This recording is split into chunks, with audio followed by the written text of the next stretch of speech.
one story just by itself.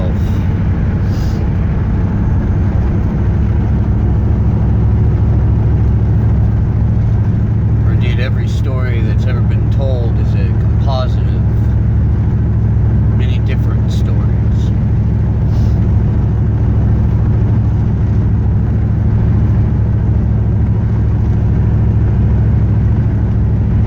Vignettes or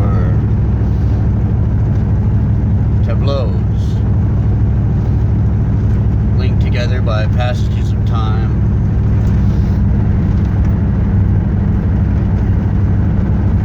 The daily routine that seems in itself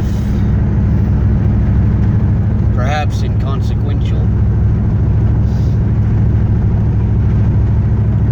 except that those passages of time between the stories we tell are in fact the very fabric that links those stories.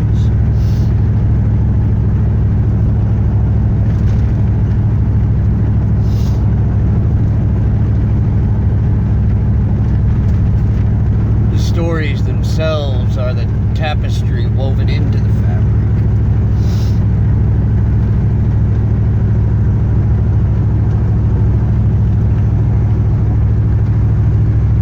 We look at a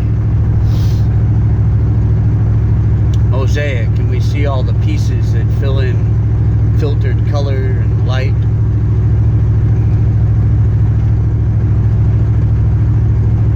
The backdrop, the setting.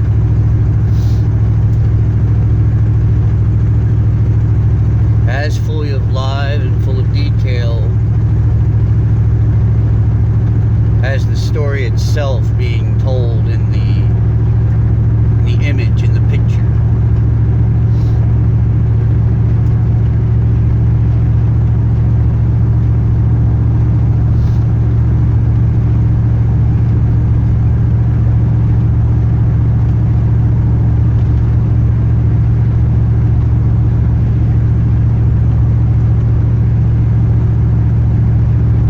I was a young Alexander once,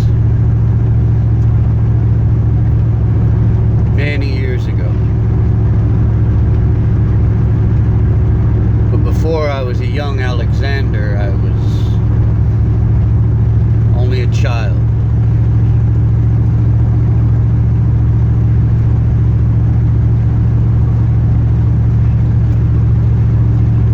I wouldn't say that I was ignorant,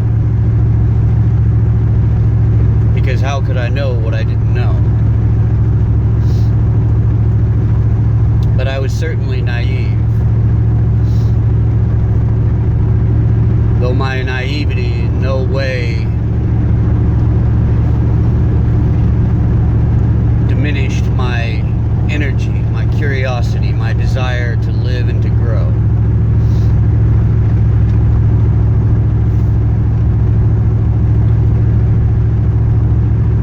In those days of my childhood, I had not yet learned fear. I had not yet learned hatred.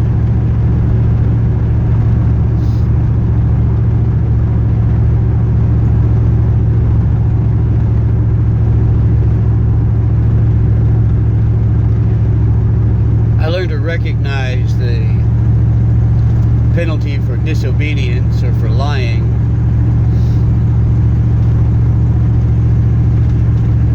Insofar as a child recognizes only that there is a punishment for lying or for disobedience, though that child does not recognize the nature of disobedience or the nature of lying.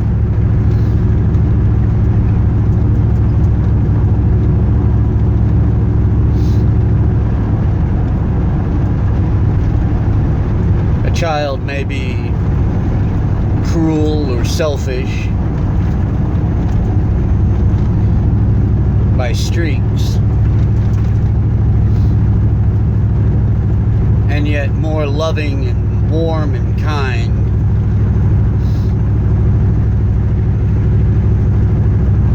than should be expected of a creature so capable of selfishness or cruelty.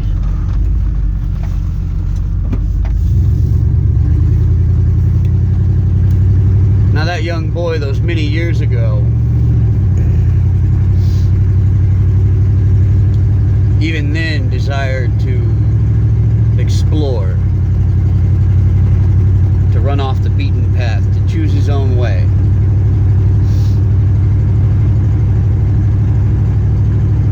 Of course, he could in no way understand the consternation that it brought his mother when on a quiet, pleasant family walk in the park, he would disappear into the wilds of the park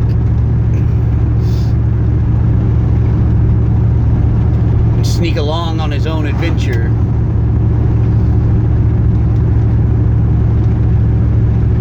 only to pop out when his mother was at the height of her despair at having lost him. A collection of small animal bones or some curiously formed twig or a pretty rock in his hands and stuffed down into his pockets.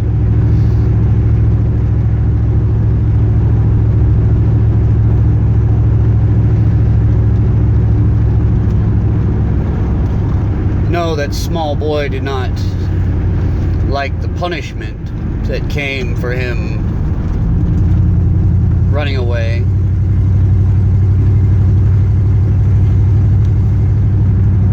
But the joy of running away far outweighed any amount of discipline or chastisement.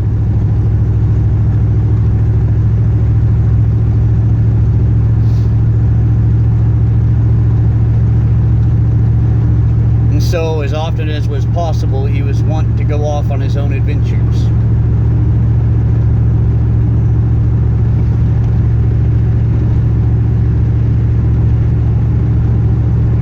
By the time he was 8 or so, he was already taking his little bicycle and riding all throughout the city, even as far as the furthest public library. He liked the one that was closer to home, sure, but the one miles further away had great staircases and seemingly endless nooks and crannies in which he could find himself lost in a book for hours on end.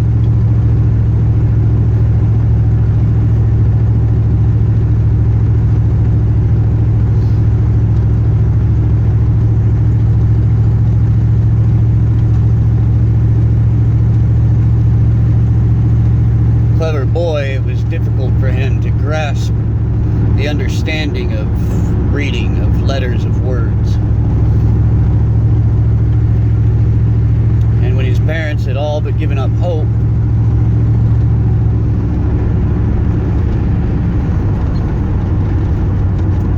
he learned in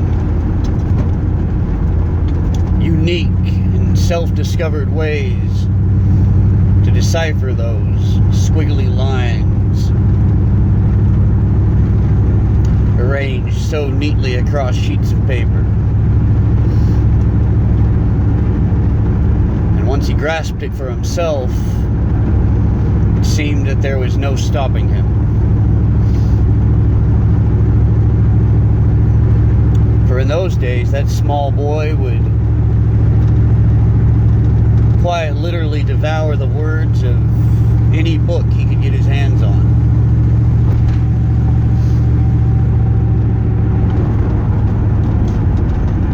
It may be considered premonitionatory that his very first word was not mama or papa. His very first word was book.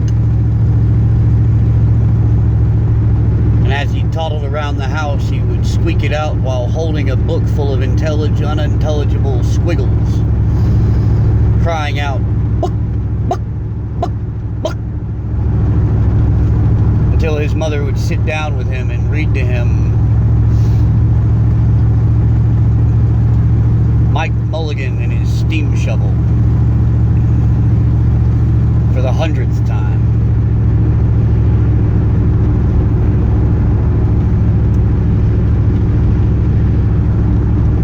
Or the highlights edition of children's stories.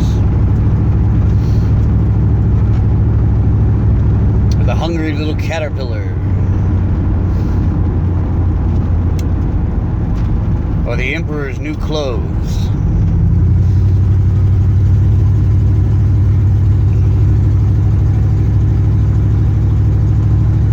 Whether it be Three Blind Mice or the story of Jonah and the Whale,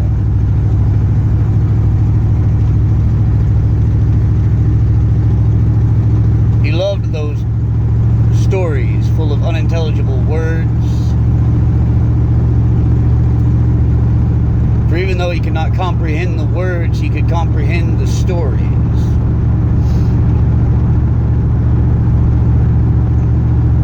And so the pictures, rather than becoming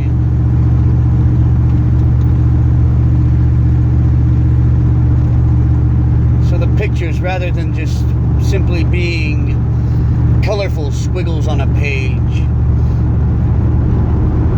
the pictures themselves became the stories. And though he could not understand those other squiggly lines and neat rows across the page,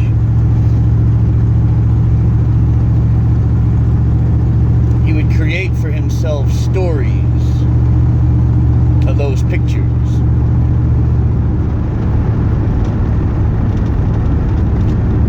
And so even by the time that he was 5 or 6 years old, or even 7, and still with no comprehension whatsoever of those squiggly lines and neat ordered rows on the page,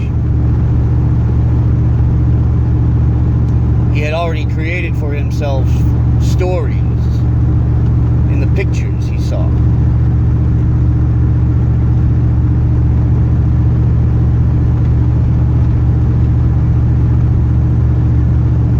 And of course, as time went on from 8 to 9 to 10,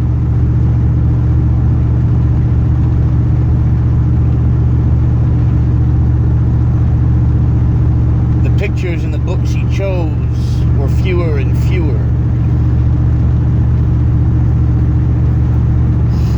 But the stories he discovered in those now intelligible squiggly lines in ordered rows from page to page were in fact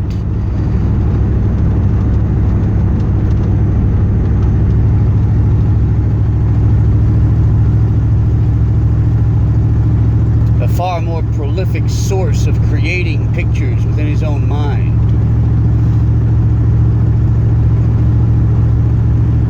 For just as when he saw the pictures, he could create those stories within his own mind to his own devices. Now he saw the words themselves and created from them far more complex stories. Stories with a great deal more meaning.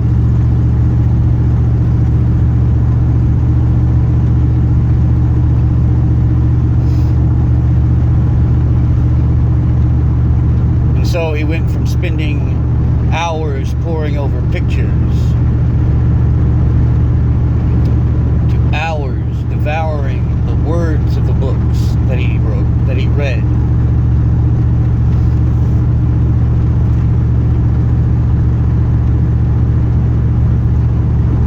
And because it was such a hard-won battle for him to learn how to distinguish those squiggly lines in ordered rows from page to page, thirst in his heart was to,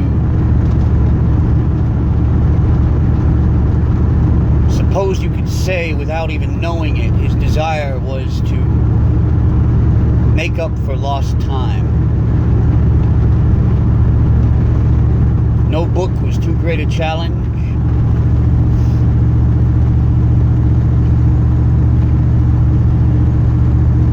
Nor too simple for his enjoyment.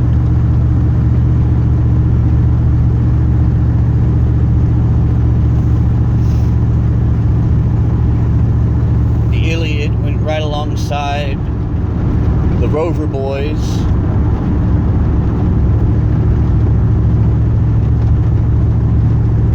G.A. Henty, Rudyard Kipling, the Lakeshore series,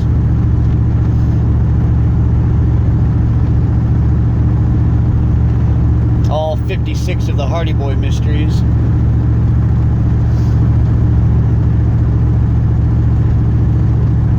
Histories of the Civil Wars, histories of Christian martyrs,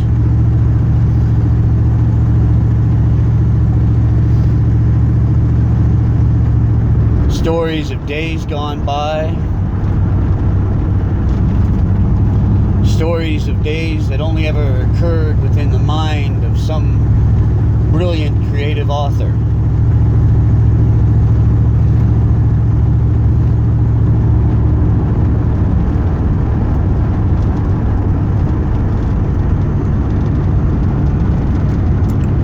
He didn't know it then.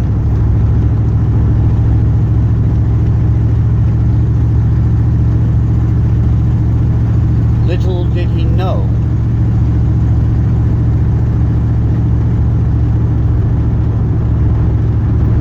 that not only was he simply reading books, but that those books were becoming the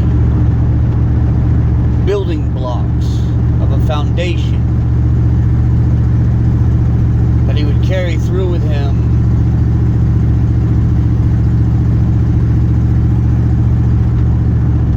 for the rest of his life.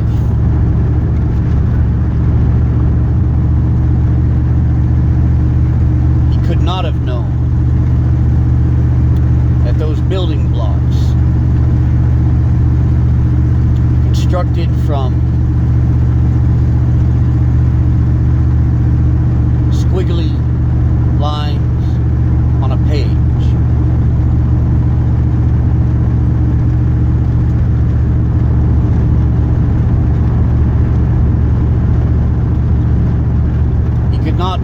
have known that one day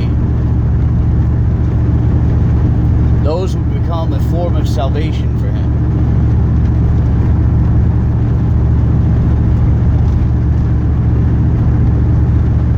A respite in dark days, a liberation in cloudy days, peace on sunshine, glorious days.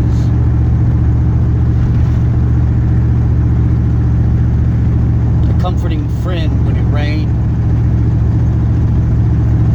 a bosom companion in the midst of heavy snows,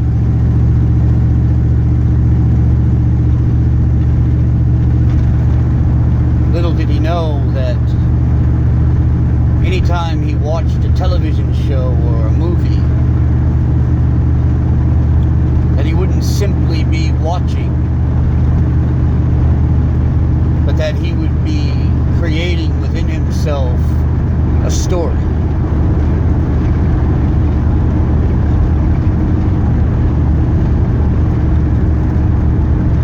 That the people he saw portraying the characters of those imaginary fictions would indeed be seen by him one day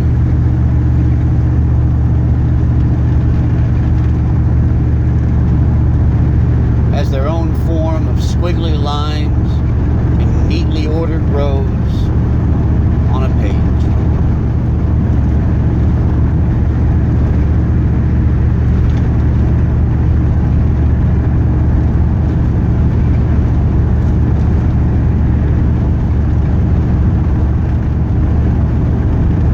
that story's part.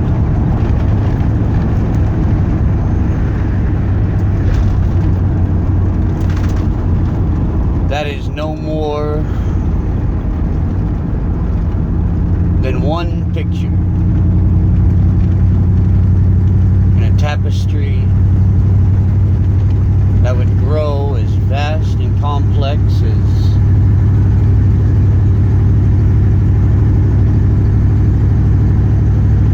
the lifetime of any who have ever walked this earth.